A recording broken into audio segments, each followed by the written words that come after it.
चलिए बच्चों, आज इसी के साथ ये जो हमने आज एक नया कानून पढ़ा, इसी के साथ हमारा जो ये जो चैप्टर है गांव का प्रशासन, ये अब खत्म हो गया है। ठीक है, तो मैं आशा करती हूँ कि आपको पूरा चैप्टर बहुत अच्छे से समझ में आया होगा, जिसमें हमने गांव के प्रशासन के बारे में बात की कि गांव की शासन व्यवस्था कैसे चलती है। गांव एक बहुत छोटा होता है शहर के मुकाबले, उसकी आबादी भी कम होती है, लेकिन फिर भी हमारे देश में 6 लाख से भी ज़्यादा गांव है।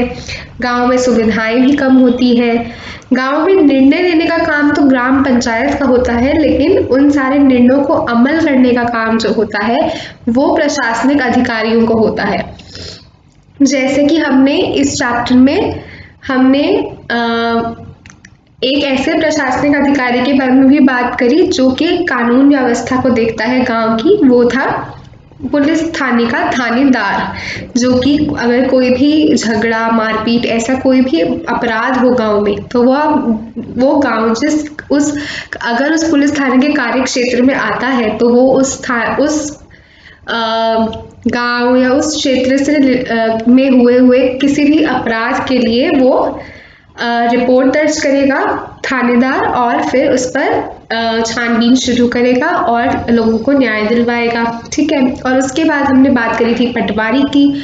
पटवारी जो होता है वो जमीन के दस्तावेज, क्योंकि गांव है, गांव में बहुत से खेत होते हैं और खेतों के रिकॉर्ड मेंटेन करना बहुत आवश्यक है, ताकि क्योंकि सरकार को उसकी खबर होनी चाहिए कि हमारे देश में कितने गांव हैं, हर गांव में कितनी ज़मीन है, कितनी ज़मीन किसकी है, कौन सी ज़मीन पे कितने कुएं हैं और किन ज़मीनों पे कौन सी फसलें उगाई जा रही हैं या कोई फसल नहीं उगाई जा रही। तो इस सब की जो इंफॉर्मेशन होती है ये सरकार को रखनी पड़ती है, और ये सारा काम करता है पटवारी। पटवारी जो होता है वो एक पटवारी के पास 2-3 गांव होते हैं, और वो गांव में खेतों तक जाकर वो जंजीर से जो है वो नापता है, उन्हें क्या कहते हैं, खेतों को नापता है, जमीन को नापता है, और नक्शे के रूप में और खसरा रिपोर्ट के रूप में वो रिकॉर्ड मेंटेन करता है। और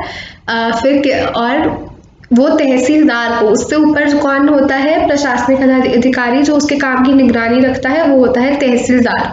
तहसीलदार को वो ये सारे रिकॉर्ड जमा करता है, और तहसीलदार अपने ऑफिस में ये सारे रिकॉर्ड रखता है, और वो अपने ऑफिस में ऐसे झगड़े, जैसे रघु और मोहन का झगड़ा हुआ था जमीन को लेकर, ऐसे झगड़ों का भी निपटारा करता है। और तहसीलदार और पटवारी के काम को की निगरानी कौन करता है, जिला अधिकारी। वो जो है वो सबसे ऊपर होता है, उसके पास सबसे ज्यादा ताकत होती है, और वो तहसीलदार उसके जिले में जितने भी तहसीलदार हैं और उनके नीचे जितने भी पटवारी हैं, उन सबके कामों पर निगरानी रखता है। उसके बाद हमने नए कानून के बारे में पढ़ा, जो कि हमें बताता है कि जिसके मुताबिक जो है, जो जमीन है, हिंदू परिवार में जो भी जमीनें हैं वो सब में बराबर बटी जाएगी, चाहे वो बेटा हो, बेटी हो या उनकी माँ हो। अब जो जमीन है वो पहले की तरह पिता से बेटे को और फिर उसके बेटे को नहीं जाएगी। तो इससे क्या हुआ, इससे समानता बढ़ी। पहले जो हमारे समाज में असमानता थी, महिलाओं में और पुरुषों में जो असमानता थी, इससे वो असमानता कम हुई, और महिलाओं का जो समाज में जो दर्जा है वो भी बढ़ा, और और वह ज्यादा आत्मनिर्भर बनी। और इससे जुड़ी हमने एक कविता भी पढ़ी थी, एक बिटिया की चाह। अब हम देख लेते हैं कि आज आपको क्या क्या काम करना है, किन किन प्रश्नों के उत्तर देने हैं, वो प्रश्न क्या है और आप उनमें क्या क्या लिखेंगे। ठीक है, तो अब हम शुरू करते हैं। पहला प्रश्न है, नया कानून क्या है? इस कानून के तहत महिलाओं को किस तरह का फायदा होगा? तो आप लिखेंगे कि नया कानून क्या है। नया कानून है हिंदू अधिनियम धारा 2005, और इस कानून के मुताबिक जो है अब से पिता की जो जमीन है उसमें बेटों का, बेटियों का और उनकी माँ का बराबर का हिस्सा होगा। और इससे महिलाओं को किस तरह फायदा होगा? इससे महिलाओं को इस तरह फायदा होगा कि अगर कभी भविष्य में उन्हें कोई मुसीबत आ जाए या कोई परेशानी हो जाए उनकी जिंदगी में, तो उन्हें किसी के आगे हाथ नहीं फैलाने पड़ेंगे अपना जीवन जीने के लिए। उनके पास उनकी खुद की संपत्ति होगी जिससे वो आत्मनिर्भर हो पाएंगी और अपना जीवन जी पाएंगी, वो भी पूरे आत्मविश्वास के साथ। उन्हें किसी के आगे झुकने की कोई ज़रूरत नहीं पड़ेगी।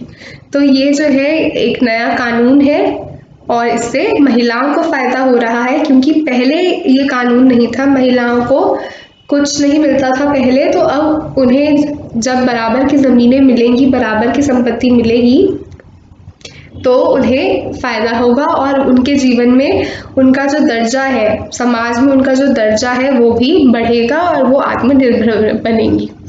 प्रश्न 2 है, नए कानून के आने से पहले ज़मीन पर किसका अधिकार होता था? तो आप लिखेंगे कि नए कानून के आने से पहले जो है, जो पिता की ज़मीन है उस पर सिर्फ उनके बेटों का अधिकार होता था, और ऐसे ही आगे जो ज़मीन होती थी वो बेटों के बेटों को मिलती थी, और इसमें बेटियों का और माँ का कोई हक, कोई अधिकार नहीं होता था। प्रश्न नंबर 3 है, एक बिटिया की चाह, जो हमने अभी कविता पढ़ी थी, कविता में किस मुद्दे को उठाने की कोशिश की गई है? क्या आपको यह मुद्दा महत्वपूर्ण लगता है? क्यों? तो आप इसमें लिखेंगे बच्चों कि ये जो पोयम है, ये जो कविता है एक बिटिया की चाह, यह इस मुद्दे को उठाने की कोशिश की गई है कि जो पिता की जो संपत्ति है वो माँ और बेटियों को भी मिलनी चाहिए, वो सिर्फ पिता से सिर्फ बेटों को नहीं मिलनी चाहिए। वो ये मांग कर रही है, ये कविता ये मांग कर रही है कि उस बेटी को जो है वो अपना हिस्सा मांग रही है, अपना घर मांग रही है, अपनी संपत्ति मांग रही है। वो कह रही है कि मुझे कोई दहेज नहीं चाहिए, मुझे क्या चाहिए, सिर्फ अपना घर चाहिए। वो कह रही है, क्योंकि ये मुद्दा इतना महत्वपूर्ण क्यों है? क्योंकि क्या होता है कि जो महिलाएं होती हैं, जो लड़कियां होती हैं, उनकी शादी कर दी जाती है, और जब शादी होती है तो खूब दहेज देना पड़ता है लड़के वालों को।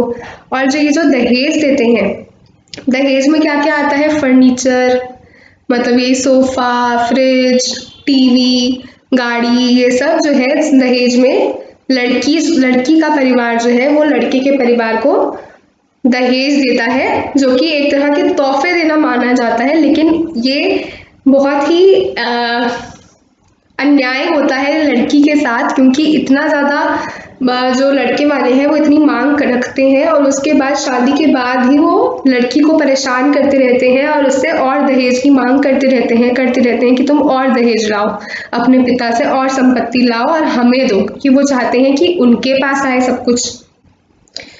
ठीक है, तो क्या होता है कि अगर लड़की देने में असक्षम हो जाती है, नहीं दे पाती है, लड़की का परिवार और दहेज नहीं दे पाता है, तो कभी कभी लड़के का परिवार लड़की को छोड़ देता है। तो जो लड़की है अब वो अपने पिता के घर से भी निकल चुकी है और उसके पति ने भी उसको निकाल दिया है।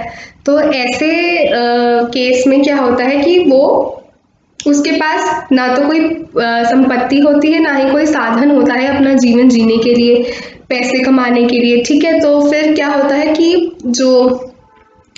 ये जो नया कानून है हमारा, ये हम पिता से, तो जो बेटी है वो कह रही है कि मुझे कोई धन दौलत, कोई ये नहीं चाहिए, कोई दहेज नहीं चाहिए, पर आप मुझे अपनी संपत्ति में एक मेरा खुद का हिस्सा दे दो, जो मेरा खुद का होना चाहिए, जो मैंने किसी से मांगा नहीं है, जो मेरा हक होना चाहिए, आप मुझे वो दे दो, ताकि अगर भविष्य में मुझे कोई भी परेशानी आती है, कोई भी मुश्किल आती है, तो मैं अपना जीवन अच्छे से काट सकूं, अच्छे से जी सकूं, आत्मनिर्भर बन सकूं, आत्मविश्वास के साथ जीवन जी सकूं, और किसी के भी आगे मुझे हाथ ना फैलाने पड़े। ठीक है, तो ये जो मुद्दा है ये बहुत ही महत्वपूर्ण है, और इससे जो है महिलाओं का जो दर्जा है, महिलाओं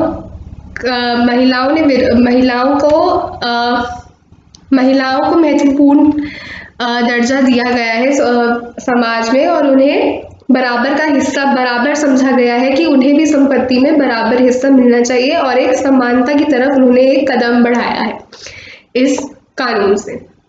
अगला प्रश्न है कि आपके पड़ोस में या आपके परिवार में कोई ऐसी औरत है जिसके नाम जमीन जायदाद हो? यदि हाँ, तो उसे यह संपत्ति कैसे प्राप्त हुई, इस बारे में आपको लिखना है।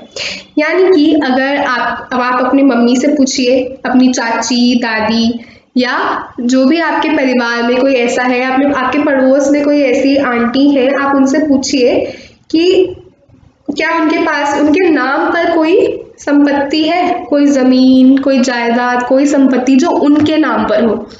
अगर है तो आपको उनसे आगे पूछना है कि वो उन्हें कैसे प्राप्त हुई। क्या उनके पिता ने उन्हें सीधा सीधा दे दी कि ये लो, ये तुम्हारी संपत्ति है? मतलब उन्हें कैसे मिल गई वो संपत्ति? क्या उन्हें उनके पिता ने उन्हें दी, या उन्होंने कभी मांगी, या उन्होंने बराबर का हिस्सा मांगा?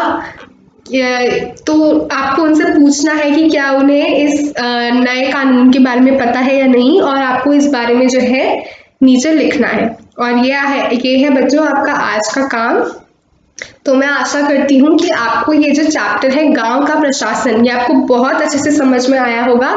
और अगली क्लास में हम एक नया चैप्टर शुरू करेंगे और हम शहर के प्रशासन के बारे में जानेंगे, और फिर हम देखेंगे कि गांव का प्रशासन जो है वो शहर के प्रशासन से किस तरह अलग है। तब तक आप ये काम मुझे करके दीजिएगा। कल हम शुरू करेंगे शहर का प्रशासन।